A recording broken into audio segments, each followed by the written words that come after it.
reckon it might happen. But here at Sandown, we're back in Australia, back in... Every racer has a bogey track, whether it's a circuit layout that doesn't play to their strengths, or it's just a place where they've had a lot of bad luck in the past. These things can get into your head a little. Sandown's definitely one of my bogey tracks, and I had a disaster of a race here last season in the GR86, coming home dead last after getting taken out in turn 1, and then pushing too hard to try and recover and making a lot of mistakes. So I felt a bit nervous going into this one, but I qualified okay in 11th place out of 30 drivers.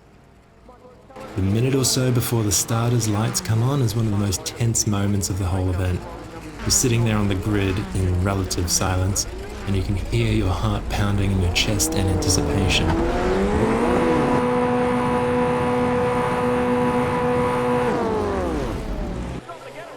So the lights go out, and we don't get the greatest launch. Scott Harvey briefly snatches 11th away from us, but we maintain the inside line into turn 1, and he decides to back out of the pass. You can see how much room I leave on the outside. That's called trauma. They call this track the home of horsepower, and it's not just a clever play on words. Yes, the circuit does wrap itself around a race course for horses, but it's also got these long straights coming off of very tight turns, so it's all about who can get the best acceleration. Those long straights also create a lot of slipstream battles, where we sit behind the car in front and take advantage of the reduced aerodynamic drag for a handy little speed boost. Turn 6 is a high-speed corner, and it's scary at the best of times, let alone on cold tyres with no grip at the start of the race. You can see how sideways the car gets through here. Ross Hansen, just ahead of us, gets all out of shape here and has to cut the curb before we bunch up into the very tight left-hander of turn 9. On the very next lap, Hansen has the tiniest of lockups, but it's enough to send him careening off the circuit, and that promotes us up into 10th place. We actually get a great run on Ian Shu here, but there's no safe way to pass into the chicane, so we slot him behind and hope to hang on and take advantage of the slipstream. But then a misjudge the braking here into turn 4, and in the blink of an eye we've lost touch with the group ahead, and that all-important slipstream is gone. In a desperate attempt to get it back, I push too hard into turn 6 and run way wide, cutting the next corner and earning myself a slowdown penalty. However, I managed to serve it whilst keeping Hansen behind, but now the pressure's really on us. The group ahead are battling and starting to trip over each other, which helps to bring the gap down for us. But Hansen's all over the back of me and gets the draft into turn 6, and there's just not a lot that we can do about it. We could have gone hyper-defensive and blocked off the inside line, but with so much of the race left to go and the pack this close together, we know that there's still going to be a lot of opportunities up for grabs. And sure enough, less than a lap later, Hansen and Geordie Slater come together in turn 1, and Slater goes round, so we're back into the top 10. But there's a pretty big gap to Hansen, so we're somewhat on our own here without the slipstream once again. In an effort to catch up, I push too deep into turn 9 and run off into the gravel, and that brings Nathan Verney right into contention behind us. At this point, I'm not too concerned about Verney. We were several seconds ahead before we had that mistake, but sure enough, here he comes, flying past us on the straight. I do lift off the throttle slightly to avoid a big turn 1 incident. It's not a nice place to go side by side, and the idea is that we're going to tuck in behind him here and save the fighting for later in the race. But Verney's pass does push us back down to 11th. Then moments later, there's a huge crash when Geordie Slater puts in an ambitious move on Sean McKenzie, resulting in contact and sending him flying into the wall, and that brings out a safety car. This is great news for us because we were falling well behind the pack, and the safety car means everybody has to slow down while we wait for Slater's car to get cleared away, and it bunches us all together again. That means there's a lot more on the table than there was beforehand. No one's allowed to pass each other while we're following the safety car, except for lapped cars which can unlap themselves. So you see David Riviere go flying past here, and then a few moments later, we restart the race.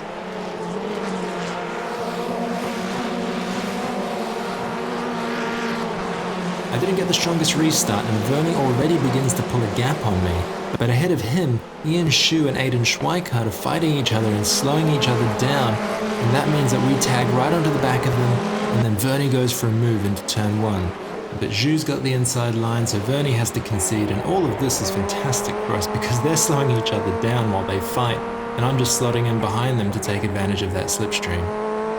Just ahead of us, Ross Hansen pushes super hard into turn 6 and the rear tires say no more, and that promotes us into 10th place. And then seconds later, Vernie goes wide here on turn 9 and up onto the curb. There's not a lot of ground clearance and that car just loses drive, giving us the advantage, and we claim 9th place. That lead is extremely short-lived though, as I run wide on turn 12 into the grass, and that gives Vernie the drive onto the home straight, and he comes whizzing by, uncontested.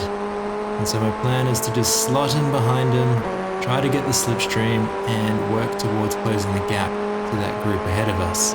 But then Sean McKenzie gets caught up in another incident at turn 2, this time taking out Matthew Bakir and Ashley Kutchie in a 2-for-1 deal, and that brings out another safety car. Sometimes it just goes to show how much is out of your control in racing. But hey, that's how it goes sometimes, and this is all good for us again. We just keep getting these opportunities for redemption every time we fall away from the lead pack. So the race resumes, and this time it's Steve Cordes who loses it in the final chicane, and we narrowly avoid hitting him, which brings us back up to 9th place. Then we get a great exit out of turn 4, and you can see the effect of the slipstream here as we get alongside Vernie on the approach into that fast left-hander of turn 6, and that gives us 8th place. Further up the road, Timothy Harris collects Tyson Hamner's rear wheel, sending Hamner off in the final chicane. For the briefest of moments, we're in 7th place, but Hamner moves as I'm approaching him, and I reactively back out, and that allows Vernie to get the run onto the home straight. I desperately hold the inside line. Up until now, I've been saying I don't want to battle, and I don't want to go 2 cars wide into turn 1 where it's really dangerous, but with only a few laps left, now is the time to fight. I make him work for it by sticking it down the inside here, but he holds the momentum around the outside and regains the lead on our way into turn 2. Meanwhile, Adrian Gretsch has joined the party, so now it's a 3-way battle.